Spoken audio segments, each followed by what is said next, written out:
Walk into any truck dealership right now and you'll see something that shouldn't be possible. Rows of brand new pickups stretching across the lot, price tags getting slashed every single week, salespeople standing around with nothing to do.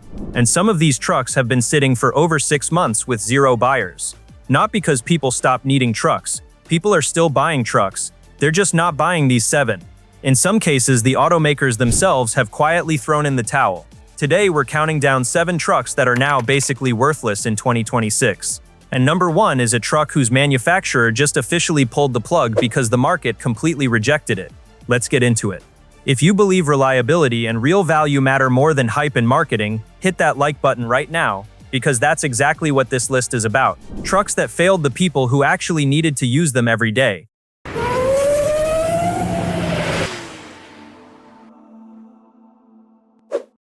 Number 7, Jeep Gladiator. Nearly 20,000 units are sitting on dealer lots right now with no buyers. And the number that should make any current Gladiator owner feel sick is this. Dealers are throwing $15,000 off MSRP on brand new 2026 models just to stop bleeding interest charges on inventory they cannot move. If you bought a Gladiator in 2023 or 2024, you just got torched. If a brand new 2026 is sitting at a dealership for $39,000 after discounts, the dealer is not giving you anywhere near what you paid. That's not normal depreciation. Stellantis overproduced this truck so badly that they flooded their own lots and destroyed the resale market for people who already owned one. That's a trap they set for their own customers. And even if you ignore the depreciation completely, the Gladiator has a problem no discount can solve. That solid front axle that makes it capable off-road turns the highway into a constant battle. Owners describe the steering as wandering. You're always correcting, always working against it. That is exhausting on a daily commute. Then there's the bed. At 60.3 inches, it's smaller than almost every competitor in the segment. You cannot fit a full sheet of plywood. You cannot haul a motorcycle. So what are you actually buying? A truck that's too small to do real truck work and too tiring to drive every day. In a tight economy where buyers are careful with every dollar, that's an easy vehicle to walk right past. Number 6, Hyundai Santa Cruz. Hyundai pulled the plug. The Santa Cruz is officially discontinued. What you're seeing on dealer lots right now are the last ones ever built. And that alone tells you everything you need to know. But even before Hyundai killed it, the Santa Cruz was getting beaten badly. The Ford Maverick absolutely destroyed it in the market. The Maverick has a hybrid powertrain that gets you into the low 40s for city fuel economy. It looks like a real truck, it works like a real truck, and it costs less. The Santa Cruz gets around 21 miles per gallon combined. That's not competitive for a compact lifestyle vehicle in 2026. And the dual-clutch transmission paired with that turbo engine is something owners complain about constantly on forums. It shudders at low speeds, it lurches in parking lots, it rolls backward on hills. That's not a quirk you eventually get used to. That's a daily frustration and a real safety concern. Inside, it's cheap plastic everywhere. Rattles and squeaks show up early. There's almost no back seat room for car seats. And it looks more like someone took a Tucson crossover and chopped off the rear end than an actual truck. Now that it's discontinued, the resale value has nowhere to go but down. Parts support will shrink. Dealer investment dries up. The Santa Cruz is heading to the graveyard fast. And buyers who saw the Maverick sitting right next to it made the obvious choice every single time. Number 5. Nissan Titan and Titan XD. Nissan officially killed the Titan after 2024. Dealerships are still holding on to leftover inventory that buyers simply will not touch. The platform is dead, and everyone knows it. Here's what happens in a buyer's brain the moment a truck gets discontinued. They immediately start thinking about 5 years from now when something breaks. Will the dealer have parts? Will mechanics still know this platform? What does resale look like when you try to move it later? Nobody wants to own an orphaned vehicle and watch it get harder to support every single year. That fear is completely rational, and it follows the Titan everywhere right now. But even before Nissan made the announcement, the Titan was already in trouble. It was stuck in a no-man's land with no way out. Couldn't match the F-150 or Silverado on dealer network or volume. Couldn't touch Ram or Toyota on capability or refinement. The interior felt dated. The technology felt behind. The whole thing felt like a company that quietly checked out years ago and just kept the assembly line running out of habit. The 5.6-liter V8 is a solid engine on its own. No argument there. But everything built around it is the problem. And with the platform officially dead, there is zero reason for an informed buyer to sign paperwork on a Titan. You will lose on resale, you will lose on long-term support, and you will spend years explaining your decision to the next buyer. Walk away. Number 4. Ram 1500 2025 and 2026 models. Ram made the one mistake that truck guys do not forgive. They killed the Hemi. The 5.7-liter V8 had a real following for a reason. Guys drove those engines past 200,000 miles and talked about them like they were family. Ram replaced it with the Hurricane twin turbocharged inline-6, more horsepower on paper, better torque numbers on paper. But truck buyers don't trust paper. They trust years of real-world data. And the Hurricane doesn't have any yet. Early ownership reports are not encouraging. Cooling system problems showing up in the first year. Melted catalytic converters on trucks, still under warranty. These stories spread fast on forums and comment sections. Once that reputation gets out, it's almost impossible to walk back. Buyers who are already nervous now have every reason to drive straight to the Ford lot instead. Then there's the Atlantis electrical architecture, Ram's new system introduced alongside the new engine. And this one is genuinely alarming. Owners are walking out to their driveways, finding completely dead trucks that won't start. Massive parasitic battery drains nobody can diagnose. Airbag warning lights firing randomly. SOS system failures. One owner posted that their Ram sat at the dealership for 6 weeks for a computer module replacement with no fix in sight. That's what happens when you launch a brand new engine and a brand new electrical system at the same time without enough real-world testing behind them. Buyers are reading about this. They're watching videos about this, and they're choosing to wait it out or walk away entirely. Ram's reliability ranking already sits at the bottom of the industry. These first-year gremlins are not helping them climb out. Number 3. GMC Hummer EV. The early adopters who wanted to make a statement with their driveway already bought theirs and moved on. What's left is a truck that now has to convince regular buyers it's worth $80,000 or more, and it's failing at that badly. The depreciation story is brutal. Early buyers paid $100,000 to $120,000 for the Edition 1 models. They've already lost close to $40,000 in value in just 2 years. That's not normal truck depreciation. That's money that simply disappeared.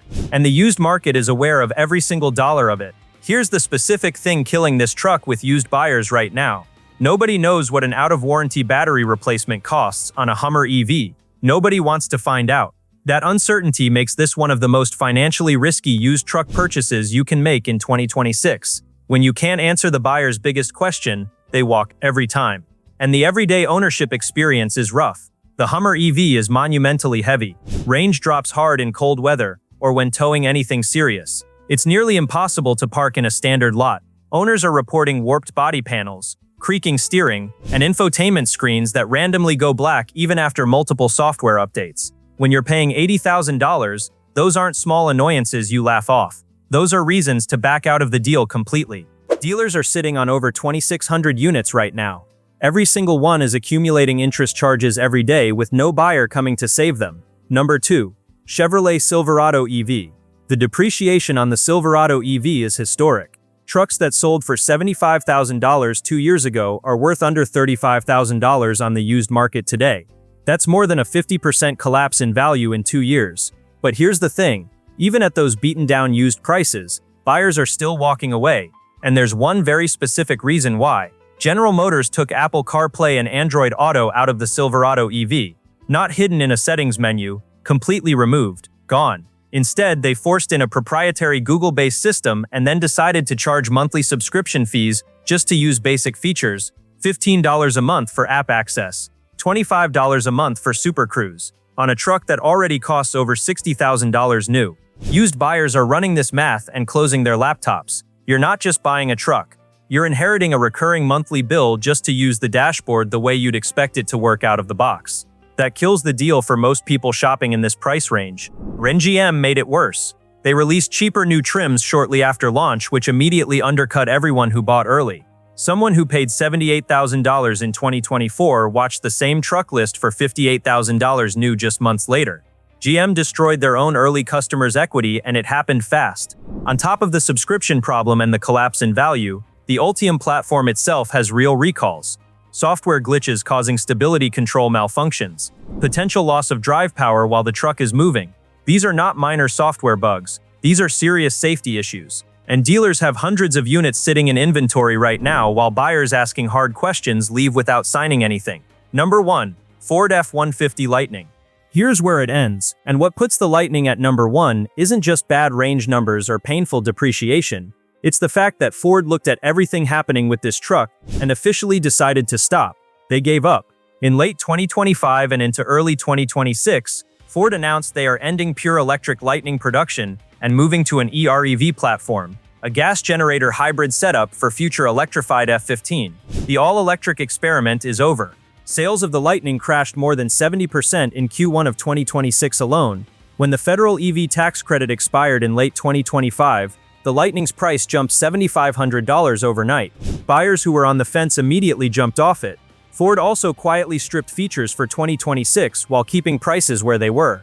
The market responded by walking away at a scale Ford could not ignore. But here's the core problem that no price cut or software update was ever going to fix. The Lightning simply does not work as a real working truck. Hook up a heavy trailer and your range drops 50 to 60. A truck with a 300-mile rated range suddenly gets you 80 to 100 miles before you're stranded looking for a charger. For a contractor, for a ranch owner, for anyone who bought an F-150 because they needed it to haul and tow things, that is not a truck. That is a liability every single workday. And the price never made financial sense for what buyers were actually getting. At an average transaction price around $67,000, you were paying $20,000 more than a comparable gas or hybrid F-150. The fuel savings over 5 years don't close that gap. Not even close. Ford's EV division has lost $13 billion since 2023.